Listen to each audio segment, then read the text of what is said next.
नमस्कार मेरे प्यारे विद्यार्थियों, मैं आज आपको प्रश्नावली 4 के बारे में बताऊंगा। अगर आपको मेरा वीडियो पसंद आए तो आप मेरे वीडियो को सब्सक्राइब करना, लाइक करना, शेयर करना। अगर आपको मेरे द्वारा पढ़ाए गए सवाल समझ में आए तो मेरी वीडियो को आप सब्सक्राइब जरूर करना, लाइक करना और शेयर करना। देखिए बेटा, आज आपका प्रश्नावली 4 दो चरों वाले रैखिक समीकरण एवं असमीकरण, यानी दो चर। आप दो चर किससे कहते हैं? जैसे आपका कोई भी ले सकते हैं आप, x और y, इनको कहते हैं दो चर, x और y। दो चरों वाले रैखिक समीकरण, रैखिक का मतलब होता है एक रेखा, रैखिक का मतलब होता है रेखा, और समीकरण का मतलब होता है बराबर।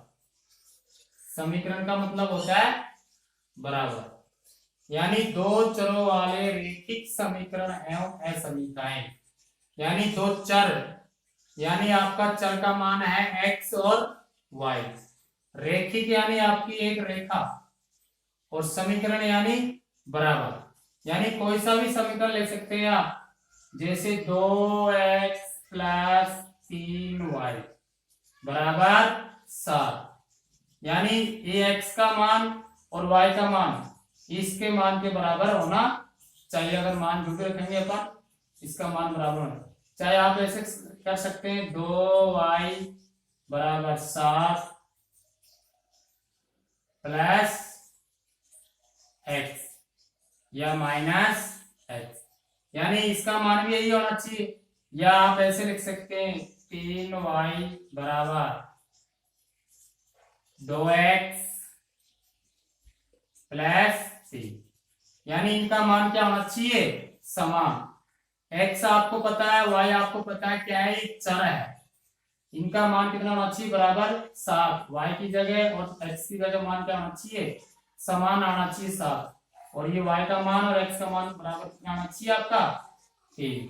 तो यानी ये आपकी समीकरण है, कोई सी समीकरण ले सकते हैं बराबर, यानी बराबर। आप एक तराजू ले सकते हैं, तराजू में दो पलड़े रहते हैं, एक पलड़ा में क्या आपके बाट रहते हैं और एक में क्या रहते हैं? आपकी वस्तु। तो ये क्या रहती है? चीज बराबर, यानी समीकरण का मतलब होता है बराबर।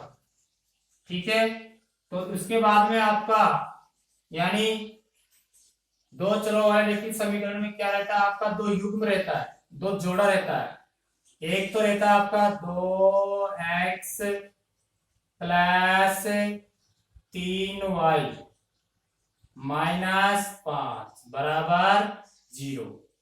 एक रहता है आपका 4x प्लस 5y माइनस 6 बराबर 0। ये आपका क्या रहता है? युग्म रहता है। क्या रहता है? युग्म। युग्म यानी जोड़ा। आपकी दो समीकरण आएंगे, एक तो ये आ जाएगी और एक ये आ जाएगी। यानी चर, चर का मान है आपके पास x और y, और h चर आपका कितना है? 5। यानी चर के मान आप सभी जानते हैं, जो ABCD का अक्षर रहता है उसे अपन चर के मान कहते हैं। और h चर यानी चर का मान तो सदैव बदलता रहता है, यानी x का मान कुछ भी आ सकता है, 2 भी आ सकता है, 3 भी आ सकता है। y का मान कुछ भी आ सकता है, 4 भी आ सकता है, 3 भी आ सकता है, 2 भी आ सकता है। यानी चर के मान तो बदलते रहते हैं। और ये h चर है, h चर के मान कभी भी बदलते नहीं है। यानी चर के मान तो आपके बदलते रहते हैं और h चर के मान आपके कभी भी बदलता नहीं है। तो ये तो है आपका चर और ये है h चर। यानी h चर को आप गणितीय रूप में लिख सकते हैं। तो आपका गणितीय रूप में लिख सकता हूं मैं a b, यानी चर, इसमें गणितीय रूप है, इसको आपको चर के मान में लिख सकते हैं ax प्लस bx और माइनस c बराबर 0। दूसरा भी, इसमें दो समीकरण है। पहली समीकरण आपको गणितीय रूप में लिख दिया a b और c, यानी ax plus bx minus c बराबर 0। इन गणितीय मान को अपन ने a और b c में डिवाइड कर दिया। उसी प्रकार इसमें पहला समीकरण में लिख दिया अपन ने और दो समीकरण है इसमें, तो इसको भी आप ऐसे लिख सकते हैं ax प्लस bx माइनस बराबर 0।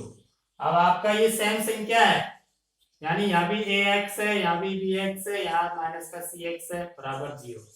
तो आप इसको पहचानने के लिए क्या कर सकते हैं, इसको a1 कर सकते हैं, इसको b1 कर सकते हैं, इसको c1 कर सकते हैं और इसको a2 कर सकते हैं आप, इसको b2 और इसको c2।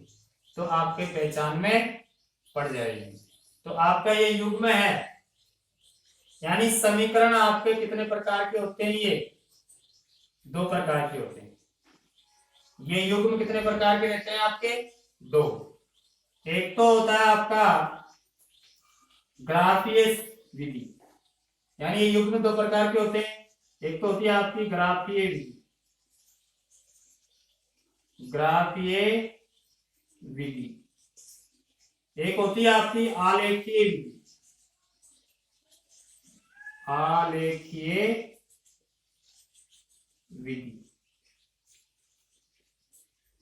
और एक होती है आपकी बीज गणितीय विधि, बीज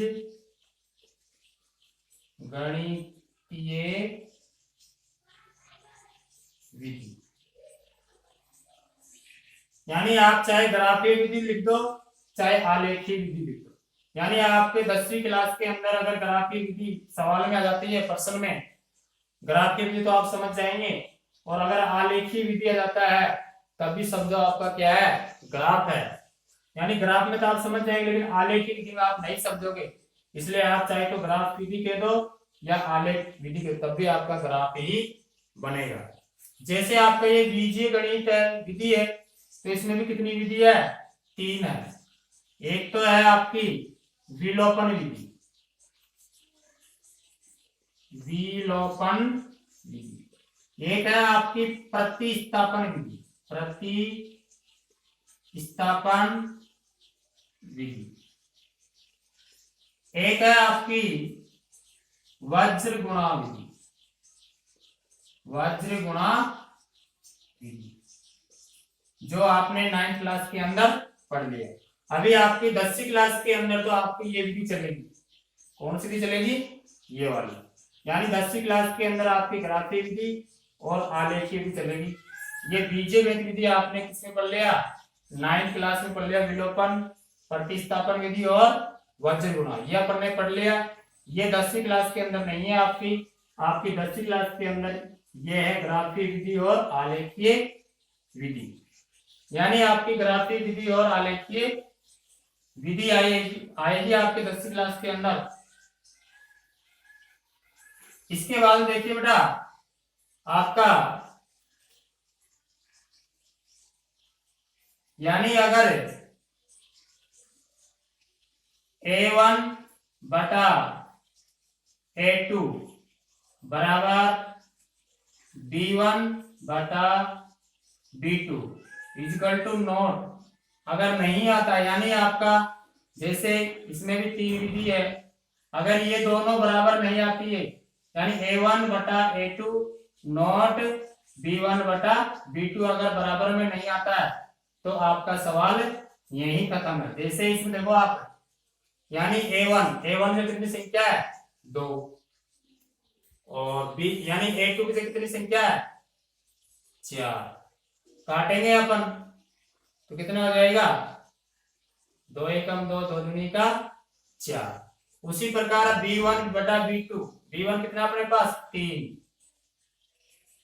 और b2 कितना अपने पास 5।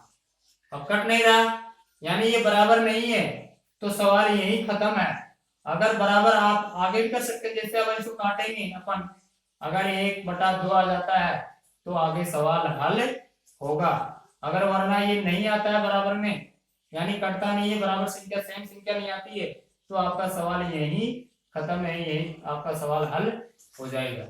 दूसरा सवाल है आपका, दूसरी विधि है इसमें, यानी a1 बटा a2 बराबर b1 बटा b2 बराबर C1 बटा C2। एक और है आपकी, अगर C1 बटा यानी आपकी बराबर में आ जाती है, सवाल आगे वाला होगा, फिर अपन को क्या करना है, C1 बटा C2। एक और है आपकी A1 बटा A2 बराबर B1 बटा B2 नॉट C1 बटा C2। ये भी आपकी हो सकती है। यानी आपके अगर बराबर में आ जाता है ये A1 बटा A नॉट B1 बटा, तो सवाल यही खत्म है। अगर आगे भी आप हल कर सकते हैं अगर बराबर में आ जाता है तो। जैसे अपन ने बहुपद वाले प्रश्न में पढ़ा है, अगर D का मान प्लस में आ जाता है तो सवाल आगे होगा, अगर D का मान 0 आ जाता है तो सवाल क्या होगा, बराबर या समान उत्तर आएंगे इसके। अगर D का मान माइनस में आ जाता है तो आपका सवाल वहां हल नहीं होगा, यानी वही सवाल आपका हल हो जाएगा, उसका आगे कोई हल नहीं निकलेगा। उसी प्रकार इसमें भी आपकी इस विधियां है, 3 विधियां इसमें भी, A1 बटा A2 नॉट B1 बटा B2 और A1 बटा A2 बराबर B1 बटा B2 बराबर C1 बटा C2 और A1 बटा A2 बराबर B1 बटा B2 नॉट C1 बटा C2। यानी आपका 3 विधि है। अगर आपके इस विधि में कैसे होगी, यह आपका ग्राफ है, ये आपका ग्राफ है, ये तो हो जाएगा एक्स अक्ष और एक्स डैश, इधर तो आएगी प्लस की संख्या, इधर आएगी माइनस की, तो मैंने डैश एक्स डैश कर दी। ये तो है क्षैतिज रेखा, ये तो क्या है, क्षैतिज रेखा, और ये है ऊर्ध्वाधर रेखा, इसको आप y बोल सकते हैं, और इधर आप y डैश, इधर तो प्लस की आएगी, इधर माइनस की, और बीच में 0, यानी मूल बिंदु है आपका। अगर सवाल इस रूप में आ जाता है, आपका आगे हल नहीं होगा, तो ग्राफ कैसे बनेगा आपका, एक रेखा तो ऐसे बनेगी और एक ऐसे बनेगी, यानी काटेगी जहां पर आपका उत्तर प्राप्त हो जाएगा। जहां पर दोनों रेखा एक दूसरे को काटेगी उसे क्या है, प्रतिच्छेदी रेखा होती है। कौन सी रेखा हो जाएगी, ये प्रतिच्छेदी। इसी प्रकार अगर आप इस विधि में देख लो, आप ये आपका ग्राफ है, ये x हो जाएगा, ये x डैश, ये y हो जाएगा, ये y डैश, क्योंकि इसमें बराबर है तो आपका ग्राफ कैसा बनेगा, और दूसरी रेखा भी कैसे बनेगी, इसके ऊपर ही आ जाएगी, क्योंकि बराबर है, इसमें कई रेखा बन जाएगी। उसी प्रकार आपका ये वाला ग्राफ है, ये x हो जाएगा, ये x डैश, ये y हो जाएगा, और ये y डैश। अब इसमें रेखा कैसी बनेगी, क्योंकि C1 नॉट C2 है, तो इसमें रेखा कैसी बनेगी, बराबर, यानी समांतर रेखा बनेगी। कैसी बनेगी, इसमें समांतर रेखा। इनका आप नाम दे सकते हैं, यानी इसका तो क्या कह सकते हैं, अद्वितीय, इसका कोई द्वितीय, यानी इससे समान कोई है ही नहीं है, अद्वितीय। और रेखा कैसी बनेगी इसकी, प्रतिच्छेदी रेखा, प्रतिच्छेदी रेखा। और कैसा है ये, संगत, संगत रेखा। कैसी रेखा है ये, संगत। इसका एक ही हल होगा, इसका उत्तर कितना आएंगे, 1, यानी इसके हल ओनली 1 है। और ये क्या है, ये रेखा के ऊपर रेखा है, तो ये क्या है, इसके अनेक हल होंगे, कितने, अनेक, इसके अनेक हल होंगे। और कैसी रेखा है ये, समपाती रेखा। कैसी, समपाती रेखा। कैसी रेखा है, क्योंकि रेखा के ऊपर रेखा है, किसे क्या बोलते हैं अपन, समपाती रेखा। और ये भी क्या है, संगत है। क्या है ये, संगत रेखा।